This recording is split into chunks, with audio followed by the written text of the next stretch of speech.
Hello, my lovely violas, and welcome back to the Virtual Benedetti sessions. I'm sorry to say that this is our last video tutorial that we're going to have together, and this time it's going to be round to the Paganini again. So by the time you see this video, I think you'll probably already have recorded your Paganini entries for the conglomerated version with all of us that we're going to see at the weekend. But that doesn't mean we can't carry on practicing and having fun with it, because A, we can carry on learning at all times, and B, we're going to be playing along live from all of our living rooms, kitchens, bathrooms across the world at the final weekend. So let's keep looking at it and chipping away. So I'm just going to dot around a little bit in this now and just cover a few more things that I may not have mentioned, and perhaps go into a bit more detail again on some of the things that we have touched on. So I'd just like to start with Variation 6. Now, Variation 6 is that really great rhythmical one. It's got some fabulous concise articulation stuff in arco, and it's also got that really precise pizzicato stuff going on as well. And I just noticed, to my absolute shame, and I hadn't noticed before, that there's a really cool gliss at the end there. Gliss is short for glissando, which is like a sort of slimy slide up or down our instruments. And that's in bar 136. So let's look at that first, shall we?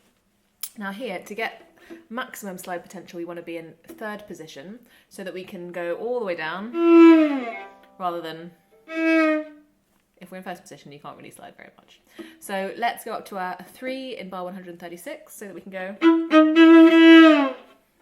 And now, in terms of doing that slide, it's entirely up to you what kind of a gliss you want. So it could either be a really kind of light and fast one, it could be a really kind of grimy, slimy one. That wasn't so nice. It could be lingering a bit more on the top note. It could go really quickly off the top note. I don't think there's really any right answers. It's entirely up to you guys to decide what you feel works best there. Going back to bar 129, which is the beginning of that B section of that variation. Let's just play it together. So we're in mezzo piano. So for mezzo piano pizzas, we don't really want to think of them as small, because pizzas by their nature are small. So we still want to give a bit of beef to our pizzas. We definitely want a really strong left hand, because if we don't, then the sound just doesn't resonate anywhere near as well with pizzas. So press with your fingers a little more than you would normally when we pizz, and let's go together from bar 129. 1, 2, 1.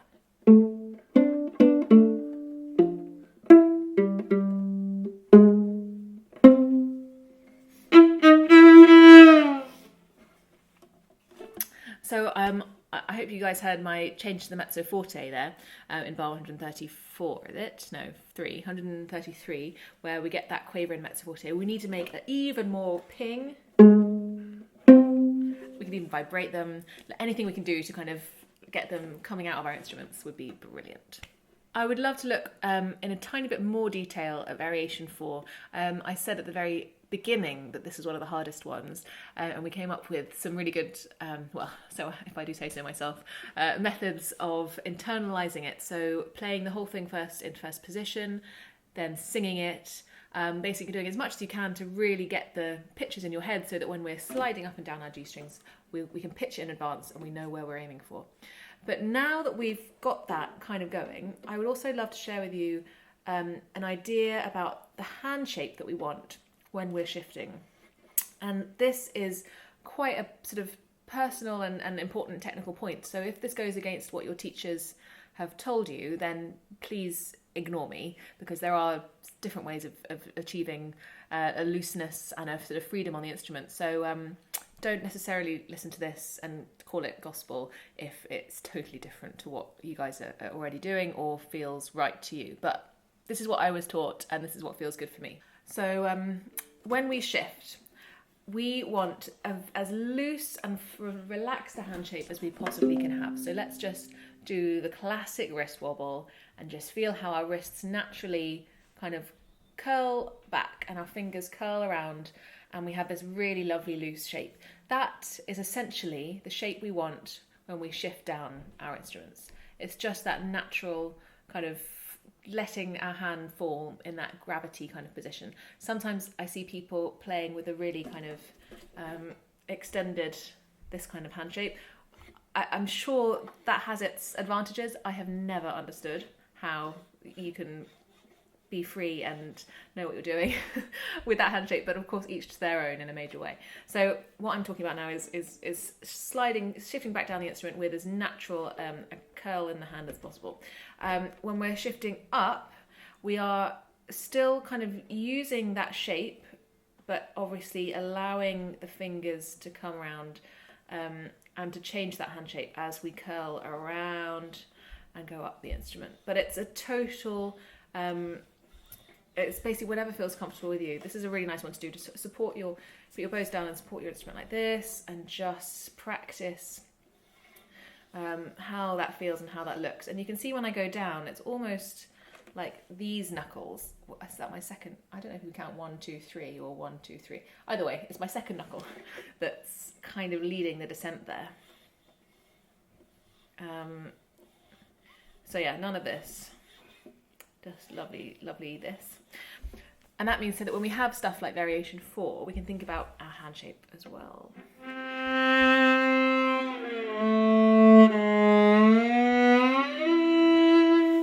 New phrase.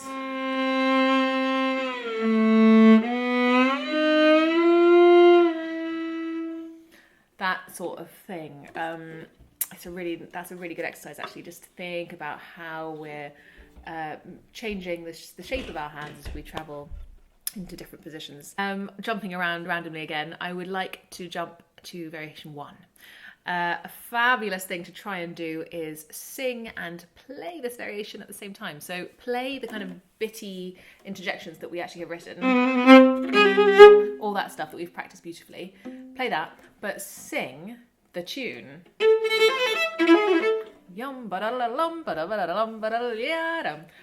Apologies for my horrifying singing and also my inability to play and sing at the same time, but it's actually a really cool exercise. Yeah.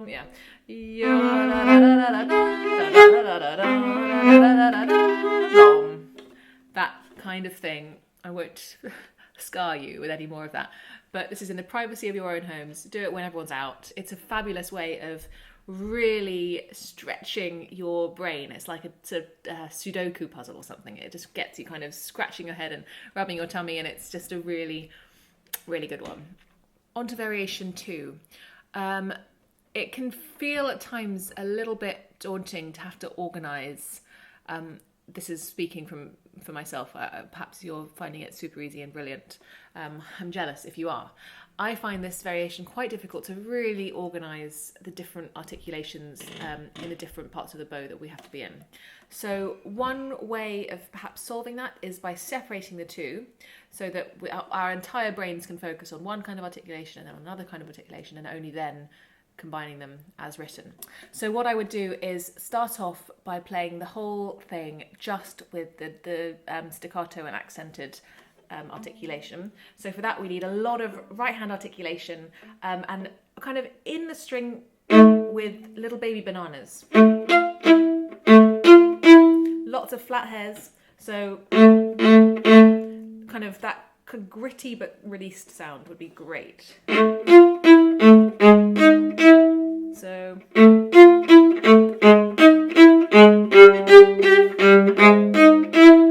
doing it all like that first, then doing it all with the tenuto lines. So tenuto means to hold, so held fully the note value of each quaver.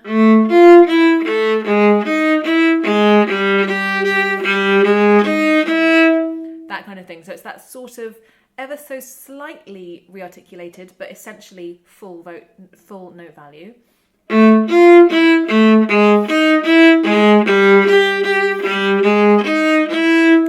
And then once we've done that all the way through, we can combine, and our brain now is really clear on what each thing has to be. So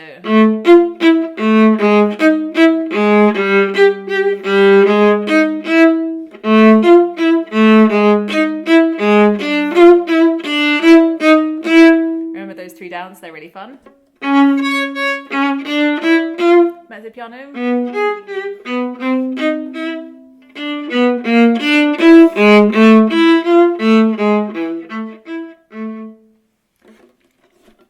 Nice.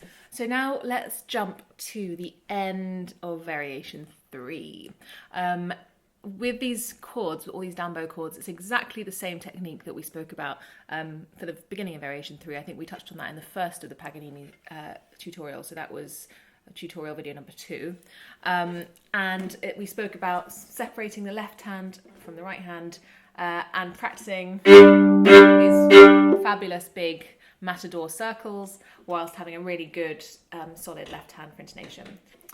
So that all applies, and here at the end we have a fabulous crescendo to think about as well. So let's start in mezzo forte. So this is it's an ever so slightly less bow we want.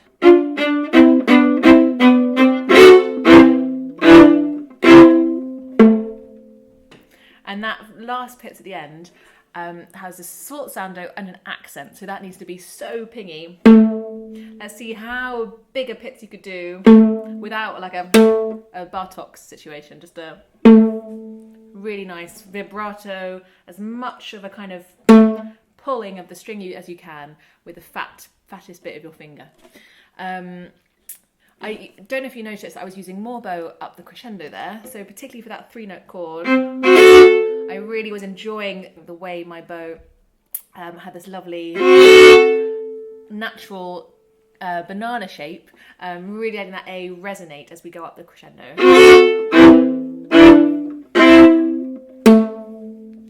A Bartók one, just for you. We should just quickly touch on the very end of this Paganini. I know we've spoken about this a bit in another video, but I'd just like to revisit it because it's not straightforward necessarily. Let's just look at bar 151. So play with me if you like. 1, 2, 1. 2, 1.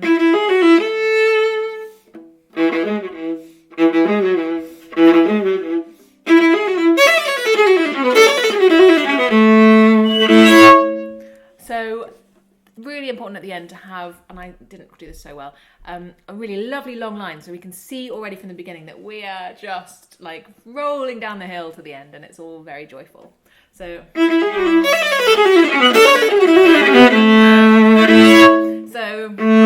with that A at the bottom there, keep the suspense going, don't let it drop.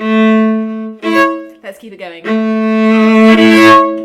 Yeah? It's a small thing, but it makes a huge difference. And for the up bow chord, which we just talked about a lot on that sectional, if you guys were there on Zoom yesterday, sorry, not yesterday, on Wednesday, let's use as much upward energy as we possibly can. Fabulous open string resonance when we practice our open strings like this. Just get all of the resonance you possibly can with as big a swoop, as big a banana, and release of the bow as you possibly can. So that pretty much brings us to the end of that tutorial video. So all I wanted to say was just a huge thank you for all the time that you spent watching these videos and addressing some of these things in your practice time. So on behalf of not just me, but also all of the tutors, and I'm sure Nikki and the team as well, thank you. I can't wait to hear what you guys have been up to for the final weekend, that final recording. And I just want to wish you all the very, very best for your ongoing journey into music and to viola. Just have fun with it. And as always, do leave me a comment either below this video, or you can hashtag Benedetti Sessions and we'll figure out a way of getting back in touch with you. Yeah, thanks so much, guys. It's been a pleasure. Until next time. Bye.